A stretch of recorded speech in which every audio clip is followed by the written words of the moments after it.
आता आम्ही तुम्हाला दाखवणार आहेत एका व्हायरल व्हिडिओ मागचं सत्य। 7 तारखेला एक व्हिडिओ व्हायरल झाला होता। आपल्या सर्वांच्या लक्षात आलं असेल, एक पोलीस हवालदार आणि रिक्षा चालक यांच्यामध्ये कशा प्रकारे धुमश्चक्री झाली होती, वादविवाद झाला होता आणि त्याचा व्हिडिओ मोठ्या प्रमाणात व्हायरल झाला होता।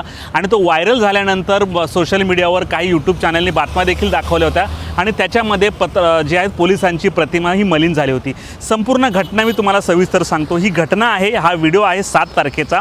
7 तारखेला दुपारी 2:30च्या सुमारात वसई पश्चिमेच्या नवघर बस डेपो आहे, त्या बस डेपोच्या ठिकाणी रवींद्र गोकुळ जाधव हा रिक्षा चालक रिक्षा घेऊन उभा होता आणि त्याच दरम्यान तिकडे मारुती विठोबा बावडेकर हे पोलीस कर्मचारी जे आपली ड्युटी कर्तव्य निभावत होते आणि त्या ठिकाणी मोठ्या प्रमाणावर ट्रॅफिक होत होतं। नवघर माणिकपूरचं जे एच विभागाचं कार्यालय त्या ठिकाणी मोठ्या प्रमाणावर अनधिकृतपणे रिक्षावाले उभे राहतात आणि त्या रिक्षावाल्यांना हटवण्याचं काम सुरू होतं। तो तिकडे पॅसेंजर घेत होता म्हणून बावडेकर यांनी त्याला पुढे जाण्यास सांगितलं, परंतु त्याने पुढे न जाता रिक्षाला मी रिक्षाला हात लावणार नाही आणि रिक्षाला चावी तशीच ठेवून तो तिकडून निघून गेला।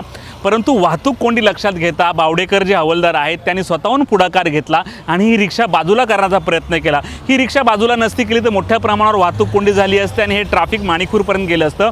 परंतु पोलिसांनी जे सतर्कता दाखवून ही रिक्षा बाजूला केली आणि ट्रॅफिक सुरळीत केलं। पण दरम्यान त्याच वेळात आहेत का रिक्षा चालकाने कॅमेरा काढला मोबाईलचा आणि चित्रीकरण केलं आणि चित्रीकरण करून अशीच माहिती सांगितली की हे पोलीसवाले माझ्याकडून 200 रुपये घेतात। वास्तविक पाहता संपूर्ण व्हिडिओ जर आपण बारकाईने पाहिला तर या संपूर्ण व्हिडिओत पोलीस कुठेही पैसे मागताना दिसत नाहीत। मग रिक्षा चालकाने असा व्हिडिओ का केला? एवढंच नाही, हा व्हिडिओ काढल्यानंतर त्याने वसई विरारमधल्या काही निवडक अशा यूट्यूब चॅनलला हा व्हिडिओ दिला। न्यूज चॅनलला हा व्हिडिओ गेल्यानंतर त्यांनी देखील स्वतःचे व्ह्यूज वाढावे म्हणून पोलिसांची प्रतिमा मलिन होईल अशा प्रकारच्या बातम्या प्रसारित केल्या आणि बातम्या एवढं प्रसारित केल्या नाही तर त्याने पोलिसांना अर्वाच्य भाषेमध्ये, म्हणजे जी पोलिसांकडे बघण्याचा दृष्टिकोन चांगला असतो, सदरक्षणीय खलनगरी असे पोलिसांना आपण आदराने म्हणतो, परंतु असं असताना देखील त्याने पोलिसांविरुद्ध ह्या 2 पत्रकारांनी जे आहे की अर्वाच्य भाषेत केलं आणि त्याच्यामुळे की पोलिसांची प्रतिमा कुठेतरी मलिन झाली। या विरोधात जे आहे की पोलीस हवालदार बावडेकर यांनी माणिकपूर पोलीस स्टेशनमध्ये तक्रार केली आणि तक्रार केल्यानंतर जे आहेत की रवींद्र गोकुळ जाधव यांच्यावर गुन्हा दाखल झाला आणि त्यांच्यासोबत ज्या 2 यूट्यूब चॅनलनी बातमी दाखवली अशी शिवम दुबे आणि रवी पंडित अशा 2 जणांवर ही गुन्हा दाखल करण्यात आलेला आहे।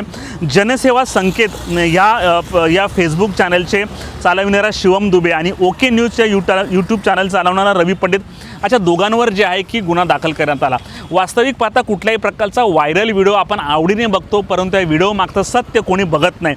परंतु या पोलीस जे हवालदार आहेत त्यांच्या कर्तबगारीला सलाम मानावं लागेल, कारण त्यांनी स्वतःहून पुढाकार घेतला। एवढी बदनामी झाल्यानंतर त्यांनी माणिकपूर पोलीस स्टेशन घातलं आणि या सर्वांविरोधात जे आहे की गुन्हा दाखल करण्यात आला।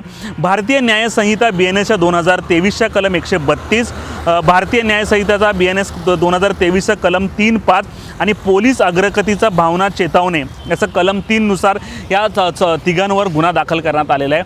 आता प्रश्न हा उपस्थित झाला गेला आहे की पत्रकारांची भूमिका नेमकी काय असते? एखादा व्हायरल व्हिडिओ आल्यानंतर बातमी करणं त्यात कुठल्याही प्रकारची चूक नाही, परंतु त्या बातमीचं प्रेझेंटेशन आपण कशा प्रकारे करतो, एखाद्याचं प्रेझेंटेशन करताना एखाद्या पोलीस कर्मचाऱ्याची खाकी वर्दीची बदनामी कशी होणार नाही हे देखील पाहिलं जातं। परंतु याने पोलिसांना हप्तेखोर किंवा अर्वाच्य भाषा असे शब्द वापरले की ते मी तुम्हाला बातमीमध्ये सांगू देखील शकत नाही। त्यामुळे जे बावडेकर आहे हे मानसिकदृष्ट्या खचून गेलेले, कारण त्यांचं असं म्हणणं आहे की मी एवढे वर्ष पोलीस दलात काम केलं परंतु आम्हाला भर वर्दीत असताना अशा प्रकारचे अर्वाच्य भाषेत बोलणारा आजपर्यंत कोणी भेटले नाही। परंतु ह्या लोकांनी मी कुठल्याही प्रकारचं गैरकृत्य केलं नसताना जर एखादा माणूस स्वतःहून आपली रिक्षा बाजूला करत नसेल तर पोलिसांनी त्याची रिक्षा बाजूला केली तर यात चुकीचं काय? आणि हे व्हिडिओमध्ये दिसतंय, परंतु त्याला कुठेतरी हप्ता घेतल्याचा अँगल दिला आणि पोलिसांची संपूर्ण या प्रकरणामध्ये बदनामी केलेली आहे। माणिकपूर पोलिसांनी या तिघांवर गुन्हा दाखल केलेला आहे। पत्रकार शिवम दुबे, पत्रकार रवी पंडित आणि रिक्षाचालक जाधव या तिघांवर गुन्हा दाखल करण्यात आलेला आहे। आता पुढची कारवाई पोलीस काय करतात ते देखील पाहावं लागणार आहे। या संपूर्ण प्रकारावर वसईचे DCP पूर्णिमा श्रृंगी चौगुले यांच्याशी आम्ही बातचीत केली, त्यांनी काय माहिती दिली आपण ऐकूयात। वास्तविक आपण देखील पाहत असाल की रिक्षाचालकांचं स्टेशनजवळ बेशिस्त पार्किंग होतं, त्यावर वाहतुकीला भरपूर अडथळा होतो। त्यामुळे वाहतूक पोलीस रेग्युलर कारवाया करत असतात, त्यांना शिस्तीबाबत निर्देश देखील दिले जातात, तोंडी त्यांना आव्हान केलं जातं। सर्व प्रयत्न वाहतूक पोलीस आणि स्थानिक पोलीस वारंवार करत असतात, जेणेकरून जनसामान्यांना सुरळीत रस्ता वहिवाट मिळावी हा स्वार्थ असतो. तर आमचे PSI झोन 2 ट्रॅफिक वाहन शाखा आहे, त्याचे PSI मारुती बावडेकर यांनी 7 तारखेला एका रिक्षावर कारवाई केली होती आणि ती रिक्षा रस्त्याच्या मधोमध उभी होती. तर अशावेळी त्यांनी त्याला रस्ता क्लिअर करण्यासाठी त्याला आव्हान केलं होतं आणि त्याच्यावर कारवाई देखील केली होती. तर त्याचा राग मानून सदर इस्माने काही लोकल यूट्यूब चॅनल्स आहेत, चॅनल चालवणारे, त्यांच्या मदतीने एक चुकीची बातमी पोलिसांविषयी प्रसारित केली होती आणि त्या अनुषंगानं आम्ही सदर इस्मानविरुद्ध गुन्हा दाखल केलेला आहे. यामध्ये जनसेवा संकेत फेसबुक चॅनल चालवणारा शिवम दुबे आणि ओके न्यूज यूट्यूब चॅनल चालवणारा रवी पंडित यांच्यावर देखील आम्ही गुन्हा दाखल केलेला आहे. वास्तविक कायदा आहे, कायद्याप्रमाणे सर्वांनी पालन करणं गरजेचं आहे. पोलीस यंत्रणा भारतामध्ये, महाराष्ट्रामध्ये, सर्व राज्यांमध्ये, सर्व ठिकाणी कायदा पालन करावयास भाग पाडते आणि ते जनहितार्थच असतं. अशावेळी कोणत्याही व्यक्तीनं अशा प्रकारे पोलिसांच्या विषयी चुकीची अफवा माहिती प्रसारित करणं हा मोठा गुन्हा आहे. त्यामुळे जनसामान्यांच्या मनांमध्ये पोलिसांविषयी चुकीची भावना निर्माण होते. तर लोकांनी देखील जबाबदारीपूर्वक वर्तन करणं अपेक्षित आहे. आपल्याला जी संधी मिळते त्याचा पुरेपूर योग्य प्रकारे वापर करायला पाहिजे, ना की कुठल्याही यंत्रणेला बदनाम करणं आणि त्यांचं खच्चीकरण करणं.